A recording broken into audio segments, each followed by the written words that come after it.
Every empire that ever collapsed had citizens who thought they still had time. They were scrolling through their version of entertainment, ignoring the signs, assuming someone else would fix it.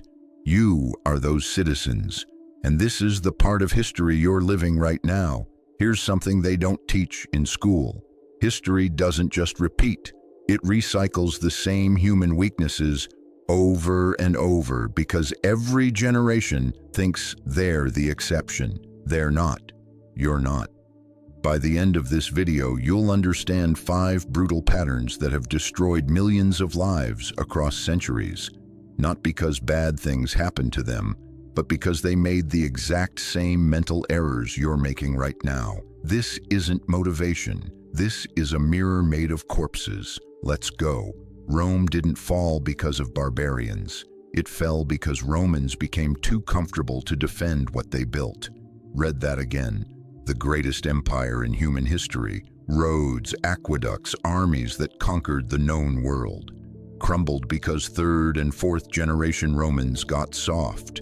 They outsourced their military to mercenaries. They outsourced their thinking to politicians.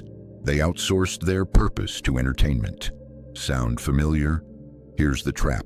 Your brain is designed to seek comfort and conserve energy. This was useful when calories were scarce and predators were real. But now, this same wiring turns you into a domesticated animal in a cage you built yourself. Neuroscience confirms it. Prolonged comfort actually shrinks the parts of your brain responsible for problem solving, risk assessment, and long-term planning. Comfort doesn't just feel good, it makes you neurologically weaker. The Romans didn't see their collapse coming because comfort had made them incapable of seeing threats. They had bread, they had circuses, they had the ancient equivalent of infinite scroll. The Stoics understood this. Marcus Aurelius, the most powerful man on earth at the time, deliberately slept on hard surfaces, took cold baths, practiced poverty, not because he was a masochist, because he understood that comfort is a predator that kills you slowly. He manufactured discomfort so he could stay dangerous. You can't even take a cold shower without negotiating with yourself for 20 minutes. History's lesson is clear. The generation that builds is never the generation that keeps, unless they fight the comfort their success created. And you haven't even built anything yet. Here's where it gets ugly. In 2012, a palliative care nurse named Bronnie Ware published the 5 most common regrets of the dying. Number 1, I wish I'd had the courage to live a life true to myself, not the life others expected of me. Number 2, I wish I hadn't worked so hard, but here's the one that should terrify you. Most of these people knew they weren't living correctly. They knew for decades. They just kept telling themselves the same lie you're telling yourself right now. I'll change when?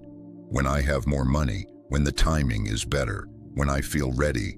This is called temporal discounting. Your brain treats your future self like a stranger. MRI studies show that when people imagine themselves in 10 years, the brain activity is nearly identical to imagining a completely different person. You don't procrastinate because you're lazy. You procrastinate because you're emotionally disconnected from the person who will pay the price.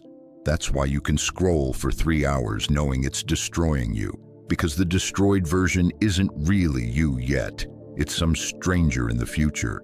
But here's the brutal truth history teaches. That stranger shows up every single time. And when they do, they inherit the wreckage you're creating right now. Alexander the Great conquered Persia at 25. Mozart composed his first symphony at 8. Joan of Arc led armies at 17. These weren't superhumans.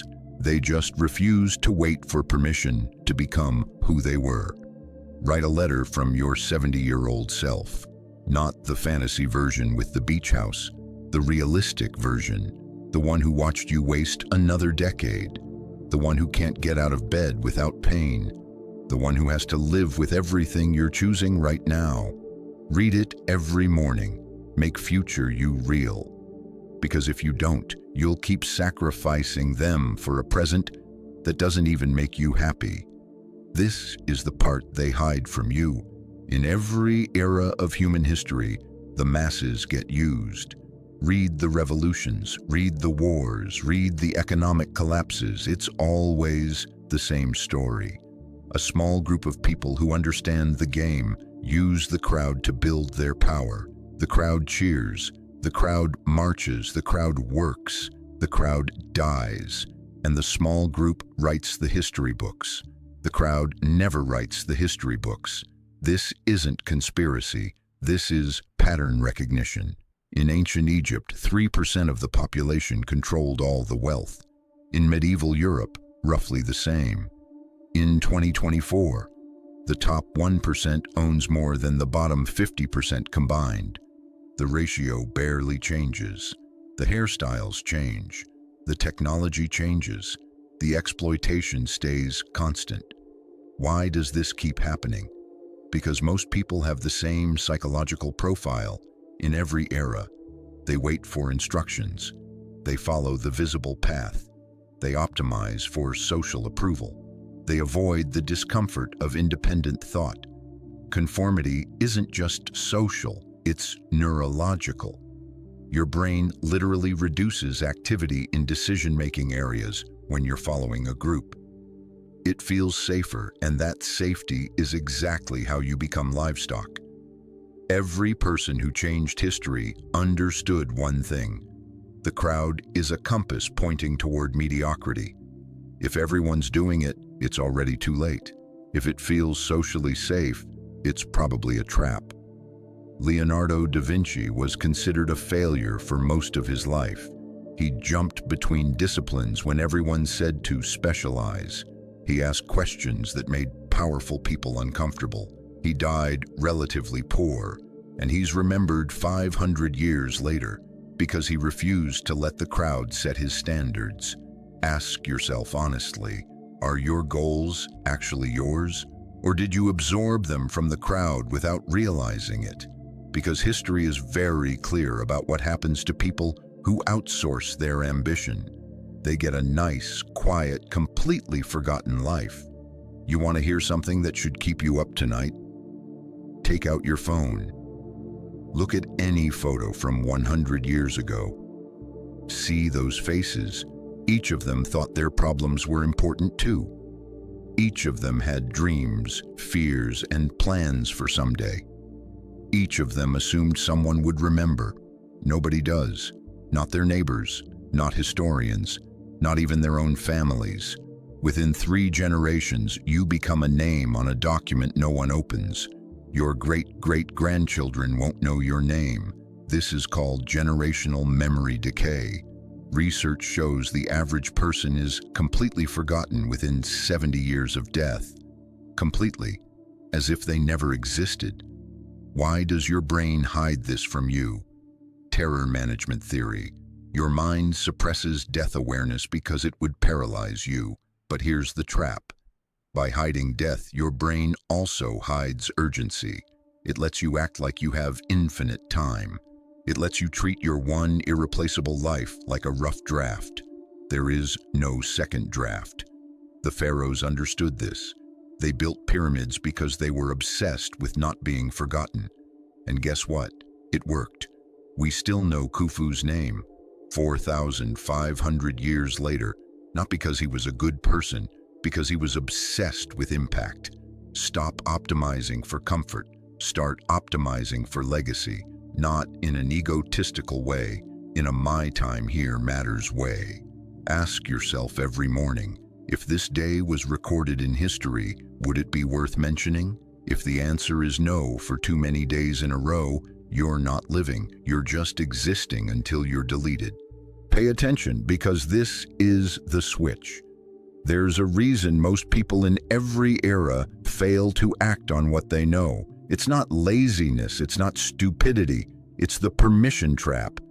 From the moment you were born, you were trained to wait for authority.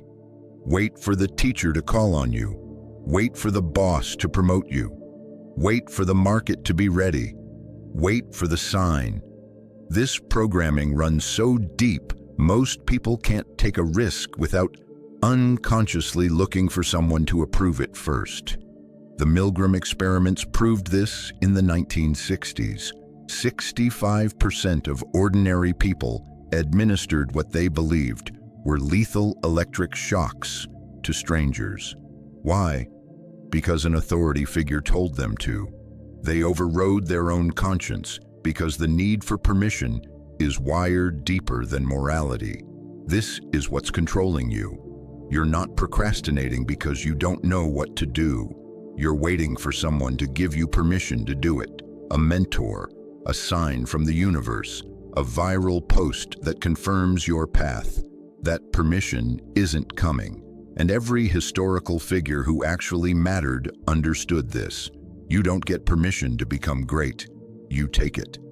Gandhi didn't wait for the British to approve his revolution. Frederick Douglass didn't wait for slave owners to validate his humanity. Nikola Tesla didn't wait for Edison to admit he was wrong.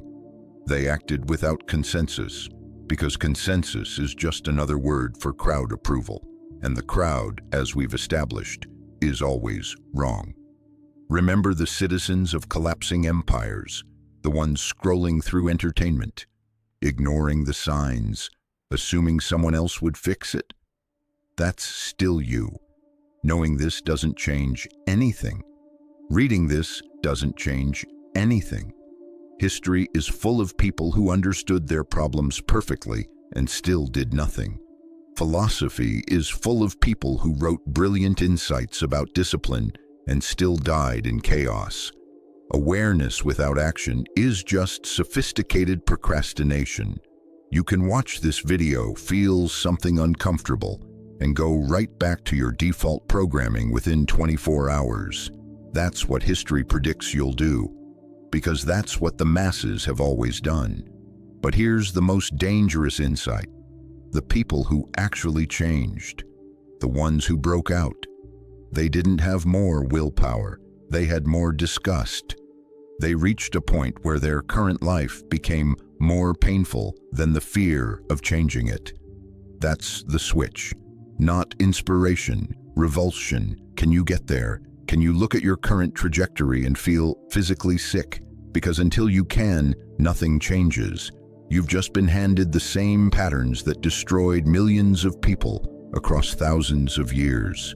The comfort trap, the waiting game, the crowd delusion, the memory delete, the permission prison. Now you have a choice. You can let this video be another piece of content you consumed, another moment of awareness that fades by tomorrow, another comfortable lie that you're different because you know things. Or you can actually be different, not by feeling motivated, by choosing disgust. Disgust with your own excuses, disgust with your tolerance for mediocrity, disgust with the version of you that will exist in 10 years if nothing changes. History doesn't repeat, people do. The next video breaks down the specific psychological weapons history's most ruthless figures used to dominate, and how those same weapons are being used on you right now. Subscribe if you want to stop being the target. Or don't. History already knows what most of you will choose.